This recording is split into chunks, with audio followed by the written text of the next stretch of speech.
Bismillahirrahmanirrahim. Assalamualaikum warahmatullahi wabarakatuh. Selamat pagi siswa-siswi kelas 8 MTS Negeri 4 Karanganyar. Dalam kesempatan ini Ibu akan menyampaikan sosialisasi KKM dan kontrak belajar mata pelajaran Bahasa Indonesia kelas 8 semester 1 tahun pelajaran 2021-2022. Perhitungan alokasi waktu semester. Diketahui bahwa di semester 1 ini ada 20 minggu efektif, kemudian dikalikan 3 jam pelajaran Bahasa Indonesia, maka terdapat 60 jam pelajaran.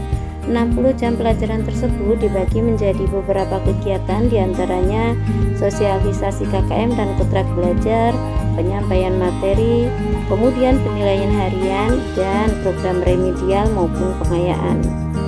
Teks-teks yang akan kalian pelajari di semester 1 adalah teks berita, teks slogan, iklan dan poster, teks eksposisi, teks puisi, dan teks eksplanasi. Sedangkan menurut alokasi waktu di semester 2, maka terdapat 19 minggu efektif, kemudian dikalikan 3 jam pelajaran Bahasa Indonesia, ada 57 jam pelajaran. Sama di semester 1, 57 jam pelajaran itu akan dibagi menjadi beberapa kegiatan, diantaranya sosialisasi KKM di semester 2 dan kontrak belajar, kemudian penyampaian materi yaitu teks ulasan, teks persuasi, teks drama, dan buku fiksi dan non-fiksi, serta penilaian harian, juga program remedial dan pengayaan. Selanjutnya adalah rincian program semester.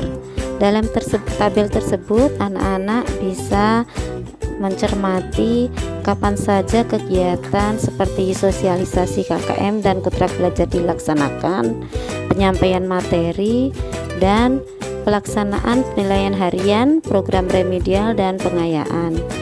Untuk kolom yang diberi warna menunjukkan minggu tidak efektif, misalnya saja digunakan untuk penilaian akhir tahun, pengolahan rapor, dan libur akhir tahun. Selanjutnya Ibu sampaikan sosialisasi kriteria ketuntasan minimum atau KKM. Berdasarkan kompleksitas, daya dukung, urgensi, dan intake siswa, maka untuk pelajaran Bahasa Indonesia KKM yang ditetapkan adalah 75. Jadi semua penilaian, baik itu penilaian ranah pengetahuan maupun ranah keterampilan, nilai minimum yang harus kalian capai adalah 75. Apabila kalian tidak mencapai nilai tersebut atau di bawah 75, maka kalian harus mengikuti program remedial.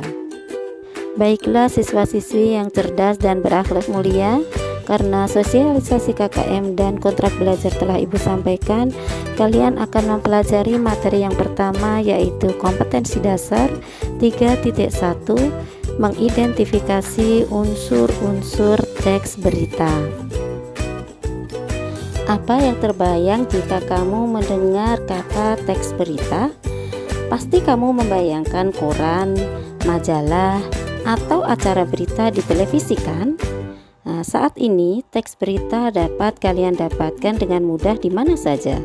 Tidak hanya di koran saja, kalian dapat dengan mudah mencarinya di portal berita atau halaman web di internet. Namun, tahukah kamu apa itu sebenarnya teks berita? Lalu, apa saja yang harus ada di dalam teks berita? Apakah hanya berita saja? Tentu tidak. Ada banyak hal yang ada di dalam sebuah teks berita. Yuk kita cari tahu. Pertama-tama, mari kita kenali pengertian dari teks berita. Menurut Kamus Besar Bahasa Indonesia atau KBBI, berita adalah kabar, cerita, atau keterangan mengenai kejadian atau peristiwa hangat. Teks berita merupakan teks yang berisi tentang segala peristiwa yang terjadi di dunia melalui berbagai media seperti radio, televisi, internet, situs web, dan media lainnya maka berita itu disampaikan ke berbagai penjuru dunia. Dari teks berita, kita dapat memperoleh berbagai informasi mengenai suatu hal.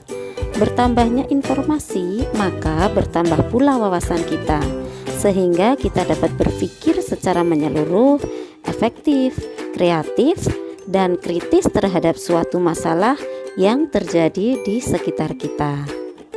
Adapun ciri-ciri teks berita yaitu faktual, artinya berdasarkan atas kejadian yang sebenarnya. Aktual, sesuatu yang sedang hangat dibicarakan atau terkini. Unik dan menarik.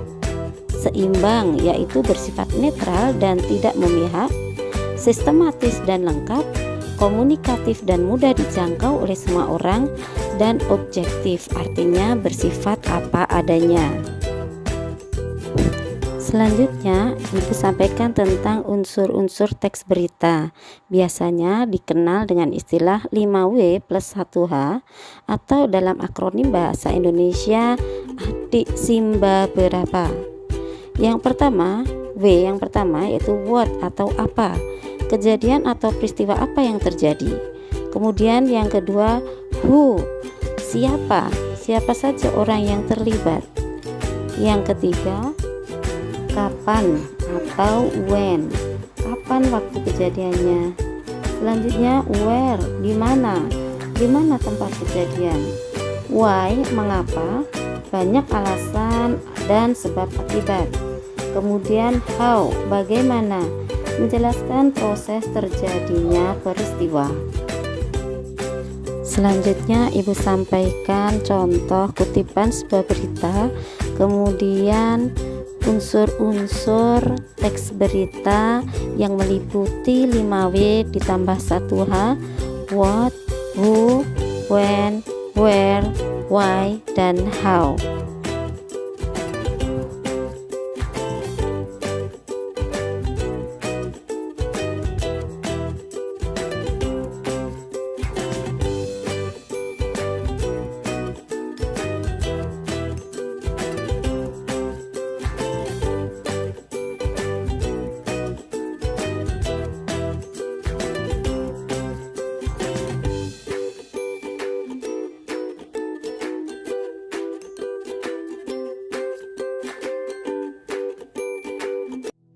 Demikian tadi siswa-siswaku yang cerdas dan berakhlak mulia, materi KD 3.1 mengidentifikasi unsur-unsur teks berita telah Ibu sampaikan.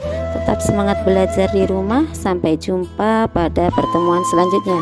Wassalamualaikum warahmatullahi wabarakatuh.